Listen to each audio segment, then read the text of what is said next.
Tinokuchingamidzai kuchechi yeChrist Embassy yepamhepo yatinoita muchishona. Iko zvino hapachina chikonzero chokupedza svondo rose usina kupinda chechi, nokuti painopindwa unenge usipo, kuda wakanga uri kubasa pakaenda vamwe kuchechi, kuda wakanga uri parwendo, kuda chechi yeChrist Embassy haisati yakuwanikwa kwaunogara, kana kuti unofarira hako kudzidza shoko raMwari nechishona. Ino ndiyo yave chechi yako. Chipinda tinamati. Ndinokuchingamidzai pamunamato watinoita pachechi yeChrist Embassy pamhepo neshona. Tinovimba makava nesvondo rakanaka. Ngatinamate tichivatenda nokuti ndizvo zvavanofarira. Manterebaka sheterebaka zata reteteribaka shetariba manterebaka shetaribaka haya manteteribaka shetereba manderebaka shetariba manteteribaka shetariba manderebaka haya reteteribaka shetariba manderebaka zata. Tinokutendai nokuti muri Mwari, tinokutendai nokuti makanaka. Patinonamata nokukutendai munotinzwa nguva dzose. Hatirambi takadaro, tinoramba tichichinja mukati muupenyu hwedu. Tinokutendai nokuti munotida, kudzwai nokuti makafanira, muzita raJesu. Amen. Mufundisi Chris pashoko rechiprofita vakati ivo, chese chaunongofunga paunoita munamato wekuchitenda chinobva chatovapo. Panguva ino tinoda kunamata tichitenda Mwari. Zvose zviri mundangariro dzedu zvinobva zvaitwa uye zvinogadziriswa. Ngatinamate tichivatenda nokuti ndiri Mwari vakanaka. Kudzwai Baba nokuti muri mutsvene. Makakodzera nokunamatwa, makakodzera nokunamatwa. Manterebaka shetaribaka zata. Hatirambi takadaro patinonamata tichikutendai. Kana uri mwedzi uno umwedzi wokuchinja mukati muupenyu hwedu. Kana iri nyika yedu inoshanduka, upenyu hwedu hunoshanduka. Mamiriro emhuri dzedu nezvese zvatinofunga mukati mendangariro dzedu makataura mukati mechiprofita chenyu muchiti patinongotinamata tichitenda chinobva chatovapo. Tinokutendai. Manterebaka sheterebaka zata riteteribaka shetaribaka haya manterebaka shetaribaka zata. Tinobva pane kumwe kugwinya tienda pane kumwe kugwinya. Manterebaka sheterebaka zata manteteribaka shetariba reteteribaka shetereba manderebaka shetaribaka zata reteteribaka zata. Tinokutendai nokubata mhuri dzedu, tinokutendai nokubata vana vedu, tinokutendai nokubata zvese zvatinobata nemaoko edu zvakaropafadzwa nokuti muri Mwari. Tinokukudzai nokuti muri mutsvene. Hatirambi takadaro nokuti munotirangarira. Muri Mwari mutsvene, Mwari vanogona. Kudzwai Baba muzita raJesu. Amen. Panguva ino tinoda kuti titende Mwari uye tichanzwa chidzidzo cherapsodi. Mushure maizvozvo tichabatana nevaimbi toimba pamwe chete nzimbo dzokurumbidza, tozonzwa shoko raMwari kubva kuna mufundisi wedu. Tinotenda. Muitirwe zvakanaka muzita raJesu. Chidzidzo chedu cherapsodi chatinopiwa namufundisi Chris Oyakilome. Musoro wenyaya unoti, kana uchiziva zvavakakurongera. VaEfeso 5:17 inoti, naizvozvo musava mapenzi, asi munzwisise kuti kuda kwaShe ndokupi. Mwari vane zvavanoshuwira, vane zvavakavavarira, vane zvavakaronga. Zvinhu izvi tinozviona mushoko ravo. Saka unofanira kudzidza magwaro, ndiko kuti uzive zvavakaronga. Unozopedzisira wava kunzwisisa munyori wemagwaro. Unozozivawo zvimwe zvose zvavanoda. Zvimwe zvacho ndezviya zvavakarongera upenyu hwako. Asi dzimwe nguva vanhu vanokurirwa nezvinhu zveupenyu, vanoremerwa. Vanhu ava vanenge vasina kuziva zvakarongwa naMwari Baba. Ngatimboti wadzingwa basa, kana kuti mabasa ako haachakupi mari. Nekudaro ungabva wabvunza uchiti, nhai Mwari, sei zvinhu zvakadai zvaitika kwandiri? Mibvunzo yakadai haina kunaka. Inotaridza kuti hauzivi kuti uri munhu werudzii. Inotaridza kuti hausi kuziva zvawakarongerwa naMwari. asi unogona kunge uri kuita zvinodiwa naMwari. Hauzofaniri kubvunduka pakadai. Isu tiri muna Kristu, Mwari vakaronga kuti tirarame savana changamiri. Vakaronga kuti titonge muupenyu huno. Asi kune vasati vakambotonga muupenyu. Vanhu vakadai vakawanda. Dambudziko ravo nderimwe chete. Havasati vaziva zvavakarongerwa naMwari. Zvinodiwa naMwari zviri patatu. Pane kuda kwaMwari kwakanaka. Pane kuda kwaMwari kunofadza. Asi panozoitawo kuda kwaMwari kwakakwana. Izvi ndizvo zvatinotaridzwa muna vaRoma 12:2. Asi unofanira kutsvaka kuita kuda kwaMwari kwakakwana. Saka unofanira kugara uchiwadzana naIshe. Unofanira kugara uchidyidzana neshoko ravo. Ndiko kuti uzive kuda kwavo kwakakwana uku. Unowadzana navo paunenge uri kunamata. Unowadzana navo paunenge uri kudzidza shoko ravo. Unowadzana navo paunenge uri kudzeya shoko ravo. Ndipo paunozoziva kuda kwavo kwakakwana. Unozopedzisira wava kunatsa kunzwanana navo. Unozopedzisira wafanana navo. Munenge mava munhu mumwe chete. Pfungwa dzenyu dzinenge dzava kufambirana. Hunhu hwenyu hunenge hwafanana. Ungazosangana hako nezvinhu. Unozoziva zvekuita panguva dzakadai. Simba rako rinenge rava kushandira ivo. Pfuma yako inenge yava kushandira ivo. Unenge wazara mazano aMwari. Ndiwo unenge wava kushandisa pakurarama kwako. Unenge wava kunzwisisa zviri mupfungwa dzaMwari. Unenge wava kunzwisisa zvinhu zvemuumambo hwavo. Izvi zvinhu zvakavanzwa kune vamwe vanhu vose. Mwari vane upenyu hwavakakurongera. Upenyu uhu ndihwo hwaunofanira kurarama. Zvinozoita kuti ukunde zvinhu zveupenyu huno. Ungasangana hako nemiedzo, asi hapana chinozokuvhundutsa. Shoko ravo ndiro rinenge rakakusimbisa. Zvinhu zvingaoma, pangaita rima, asi iwe unenge uzere mufaro. Unenge uchiziva kuti zvinhu zvose izvi zvinopfuura. Unokunda pazvinhu zvose. Mwari ngavapiwe mbiri. Namata mumashure mangu chete. Baba vekudenga vandinoda.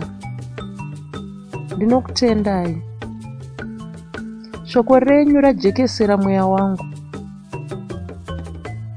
Ndinofungisisa magwaro. Nokudaro, zvamunoda zvinojeka kwandiri. Mazano enyu ndiwo andinoshandisa pakurarama. Anonditaridza pekufamba napo. Saka ndinorarama upenyu hwamakandirongera. Nokudaro, zita renyu rinowana mbiri. Amen. Dzimwe ndima dzinotsigira chidzidzo chanhasi ndedzinoti Jeremiah 29 ndima 11 navakorose 1 ndima 9 kusvika 10.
Haleluya.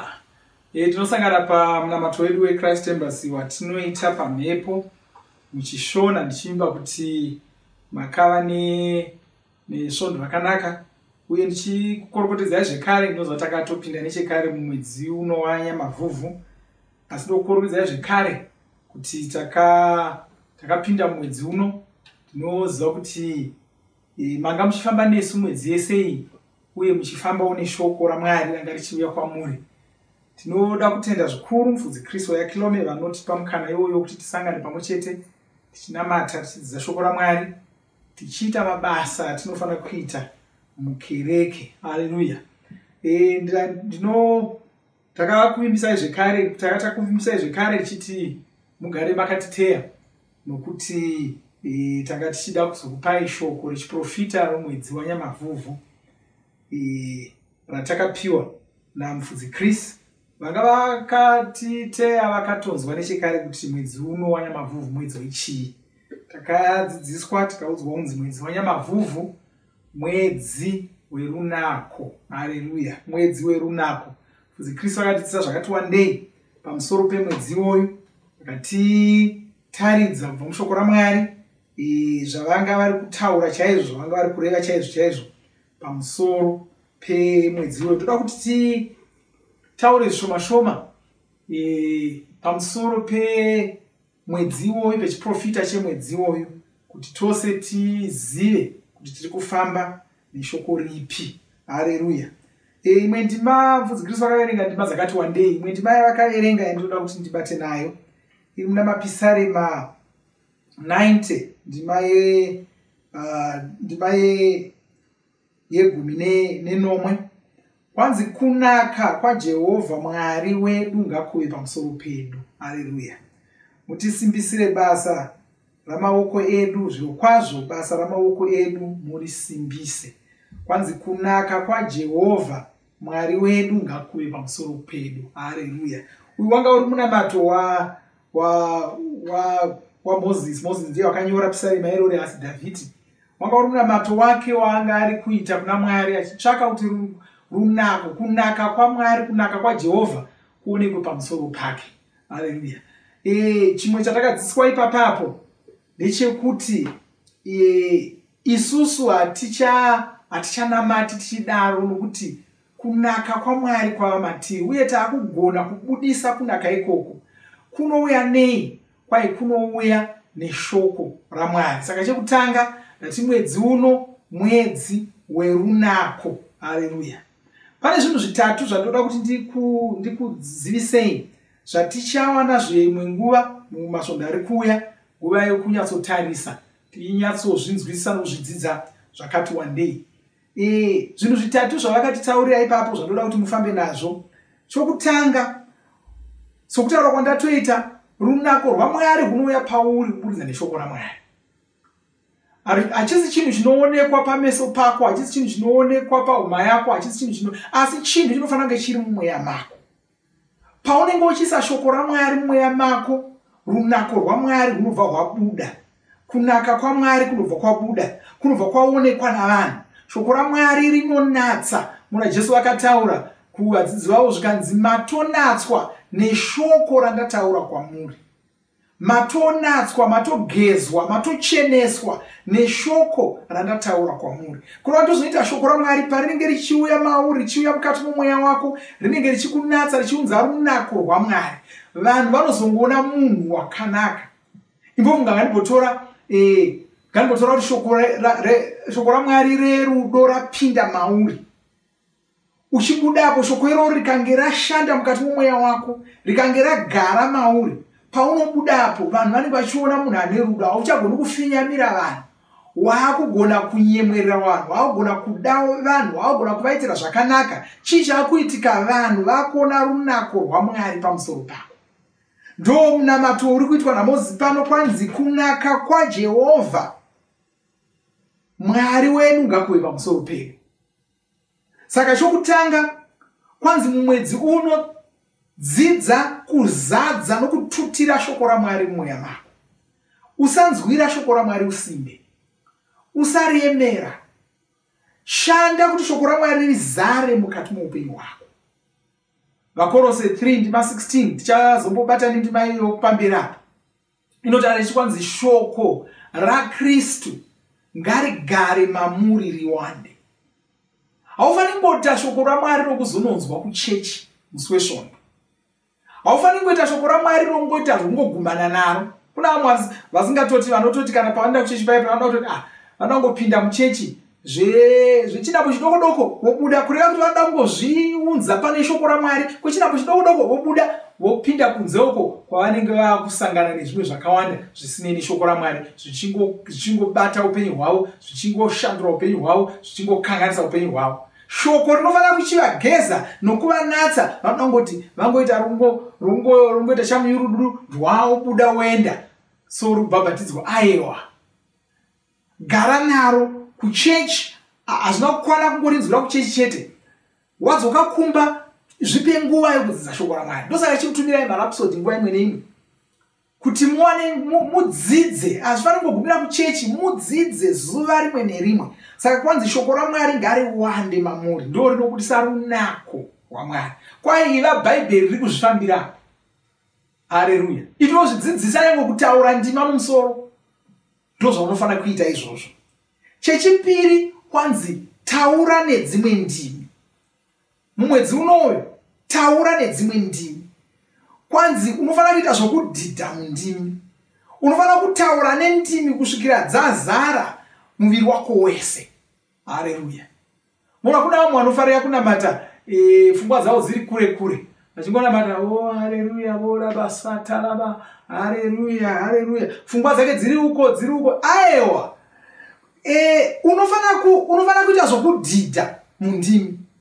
Kunamata somunhu ari kunzwa kuti ndirimo munamato wacho. Haufaniri kuita sokunonzi wakaokera munamato wako. Ivamo munamato wako. Oshakatarama rabababa ratakamabo sotakaya rabababa shakatalamanda ratatarabo. Izvozvo ndizvo zvinoitwa nomunhu muKristu. Haleluya. Nyama yako yose ngaizive kuti takunamata. Vhudzi rako ngarizive kuti takunamata. Zvawakapfeka ngarizive kuti takunamata. Hazvifaniri kunge zviita zvimwe zvinhu iwe uchita zvimwe zvinhu. Aiwa, hapana kuti ndo nyaya yapa napa. Zvakakosha izvo nokuti kunamata kunobuda mumweya mako. Unofanira kuita zvinhu zvinoita kuti pfungwa dzako dzizive kuti takunamata. Hanimaona. Ndosaka uchifanira kuita zvinhu kunze zvinotaridza kuti unamata, kufugama, kana wafara kuuruka, kudanidzira, kudii zvese zviita saizvozvo. Wangu kune dzimwe nguva dzausingakwanisi kudaro. Unochinamata uri pana vamwe kuda wakagara mukombi uri parutivi rwako apo.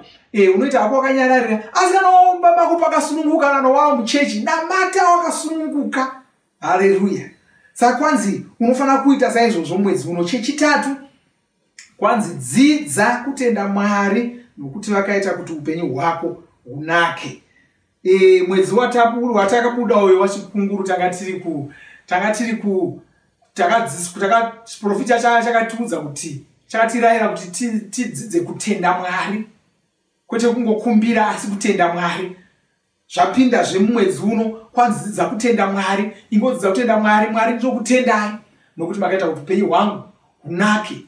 Makanatsa upenyu hwangu hunoyevedza, upenyu hwangu hunofadza. Ndinokutendai nokurumbidzai. Dzidza kuita saizvozvo. Haleluya. Saka ndo zvinhu zvitatu zviri kufamba neshoko rechiprofita chemwedzi uno.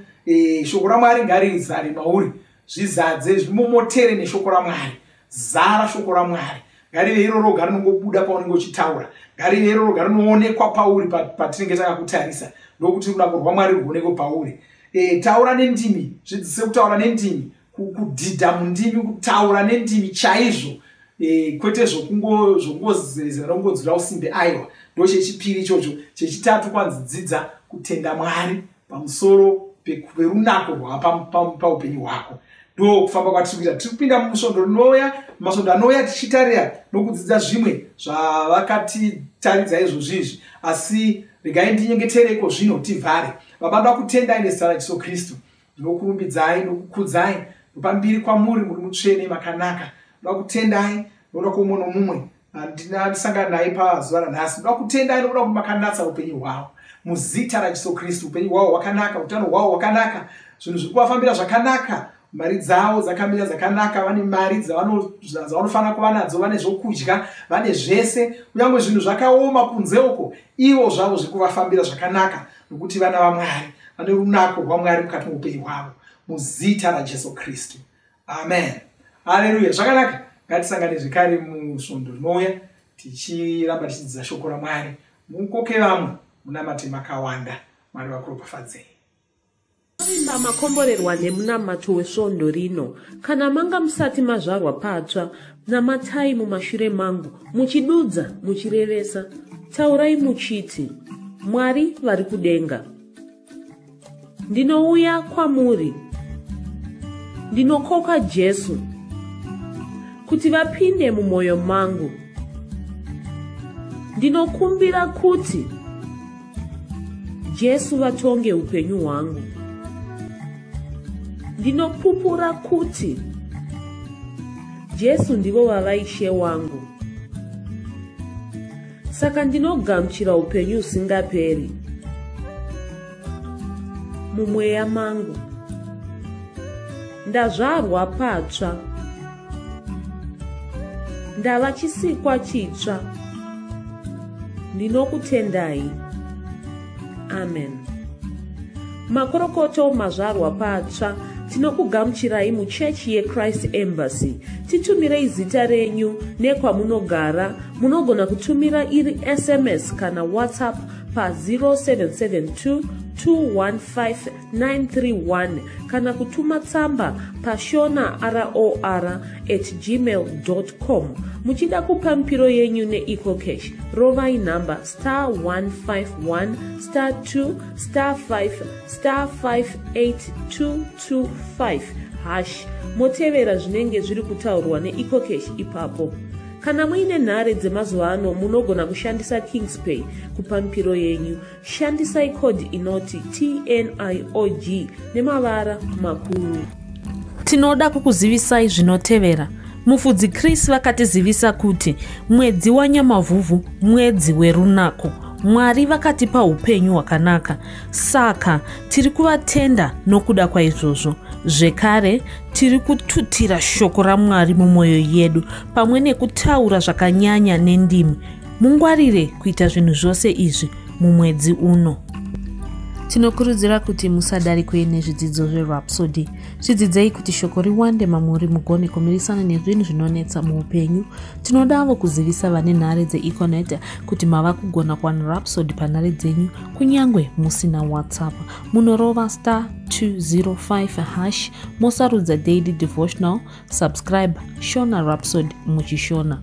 Munamato uno munoubata pa WhatsApp, pa radio, pa YouTube panoti Shona Online Church nepa bit.ly/Shona Church. Tinokumbira mutizivise kana muri kutibata pane imwe yenzvimbo idzi.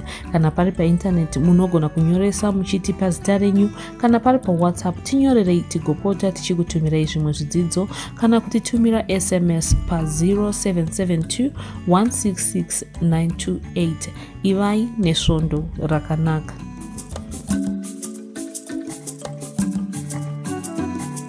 Soko